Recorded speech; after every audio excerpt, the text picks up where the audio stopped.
The Mi Band 4. Released in September 2019, this is the exciting sequel to the Mi Band 3, which is the sequel to the Mi Band 2, which is the sequel to the original Mi Band. Look how far we've come. I was searching for a decent smartwatch for myself when I stumbled upon this, which seemed to have great specs and an amazingly low price at only $27. So I bought it and thought, this is a review channel, might as well review it. So here's the review of the Mi Band 4 from a person who has never had a smartwatch before. I try to focus more on the parts I found annoying or uncomfortable. Every review video talks about the pros, not many talk about the cons. The annoyometer will guide us along. It came in a relatively large box. I expected it to be the size of an AirPods box, but this feels pretty nice as well. Some vibrant colors there.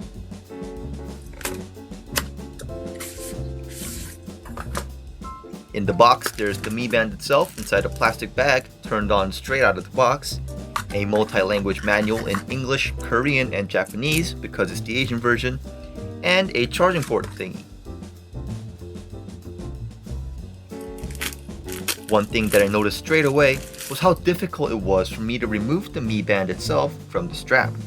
I needed to yank the strap hard to pull it out, and to put it back in, I needed to shove it in until it made a weird snap sound. It wasn't very comfortable. And the charger was worse. To pull it out, I had to grip the sharp edge of the glass display and pry it up hard. It hurt my fingers and it felt like I would tear off the glass display. It was so bad, in fact, that I purchased a clip-on charger the very next day just to charge without the hassle of taking the band out. The next thing I needed to do was to get the Mi Fit app, make an account, and connect the Mi Band. As soon as it connected, it started updating its firmware twice. It took quite a while, about 20 minutes, and I wasn't able to use the watch the whole time.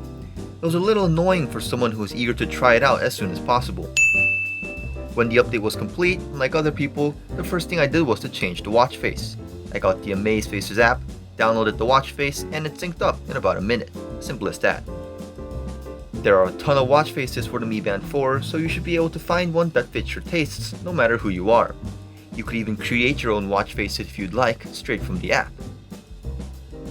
One of the most essential features in my opinion, besides the watch function, is the ability to show notifications or calls. The weather is chilly right now, and a phone vibrating inside a jacket pocket can barely be felt. So I kept on missing my calls.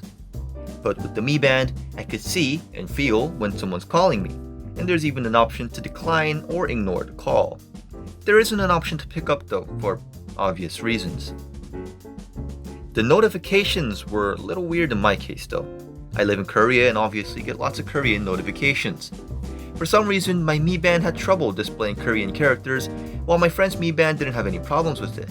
It was getting on my nerves, so I sent away for a replacement, and a replacement was sent back to me the very next day. I love Korea's delivery system. The problem still wasn't fixed though, so I got some advice from the internet and went on the Notify and Fitness for Me app to change the entire system language to Korean and disable Clean Up Text, which fixed the issue. It seems that it should work by default, but at least this fixed it. Now finally, let's get on to all the features that this little piece of technology holds. The display is a 0.95-inch AMOLED color display. It's very vibrant and colorful, especially when compared to the Amazfit Bip, which has a transflective color display which almost looks black and white in comparison. The brightness on the Mi Band 4 can go up to 400 nits, which makes the display easy to see even in sunlight. The touchscreen is really responsive and actually feels like a tiny smartphone rather than just a touchscreen. The fact that it only turns on when you hold your wrist up or press on it is nice and saves a huge amount of battery. It also automatically turns off when you put your wrist back down. It's waterproof, which is great when you're washing your hands or swimming, but I find that I have to take it off anyways since the water that gets in underneath the band and on the strap is pretty irritating. Can you believe that I've used this watch for over a month daily? Even after countless drops, swipes, and touches, the 2.5D tempered glass looks brand new. The bottom has a little bump that holds multiple sensors. The 3-axis accelerometer, a 3-axis gyroscope, a heart rate sensor, and a proximity sensor. It's really nice to have these features, but the bump is actually very uncomfortable for me since I wear the band tightly to prevent it from sliding down my wrist. The bump and the strap always leave hard marks on my wrist, which hurts. This is a big problem for me. But once I changed the strap to a softer one, the problem became less serious, so I'll only add 1 point for the people who use the default strap. I recommend that you buy a softer strap like this one. I'm not sponsored by them or anything, but this is really comfortable, so I'll leave the link in the description. On the watch, you could find, by default, 7 different options. The main screen, then notifications, weather, training, heart rate, status, and more. The notifications panel shows you a simple display of the notifications you got on your phone. Unlike some smartwatches that just cut off long messages, the Mi Band 4 allows you to scroll through long messages, which is nice. You could also remove notifications, but you can't remove them individually, unfortunately. The weather tab works exactly how you'd expect it to work. It shows your set location, the current weather and high and low temperatures, and if you scroll down, you can see the weather, highs, and lows of the next 4 days.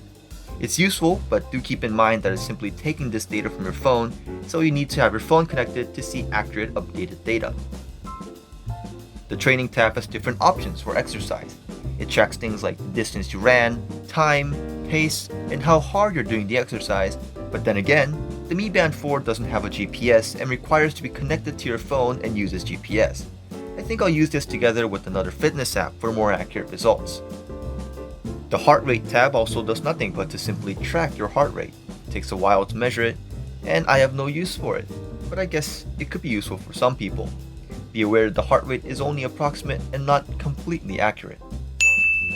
The status tab shows you how many steps you took today, distance traveled, calories burned, and interestingly, a warning you get if you sit for too long. You could disable this in the app, but it's a nice way to know if you've been inactive for too long. This obviously doesn't activate when you're sleeping. Talking about sleep, another feature that I found very useful was the sleep tracking feature. If you wear the watch while you sleep, you could see your sleep statistics on the Mi Fit app. It shows your deep sleep and light sleep and gives you a score based on how your sleep compared with other users. But it could be a little buggy at times. Once it tracked my entire day as light sleep and gave me an F on my sleep score. So it's not really accurate all the time, just have that in mind. Another thing to have in mind is that the Mi Band does not track sleep during the day, so it won't be of much use if you work the night shift and sleep during the day. The battery life is also something that impressed me a lot. According to Xiaomi, the battery should last up to 20 days on a single charge. The brightness setting and watch face type obviously affects this, but from what I've seen, it only drains about 5% per day of usage. It's amazing considering the fact that the Mi Band has a mere 135 mAh battery. My phone has a 5150 mAh battery and only lasts a day and a half, although they are fundamentally different. So, in conclusion, for the ridiculously low price, this is just about the best you'll ever get. I heard that the Mi Band 5, when it comes out, may be the same price, which would be absolutely crazy. I have a feeling that Xiaomi may be tracking and using this data for sinister purposes. But if you don't care about that, the Mi Band 4 is an excellent choice for a new smartwatch. So, although there are so many uncomfortable things with this little bugger, I would wholeheartedly recommend this to someone who doesn't want to fork out $400 for a new smartwatch. Would buy again, 8 out of 10.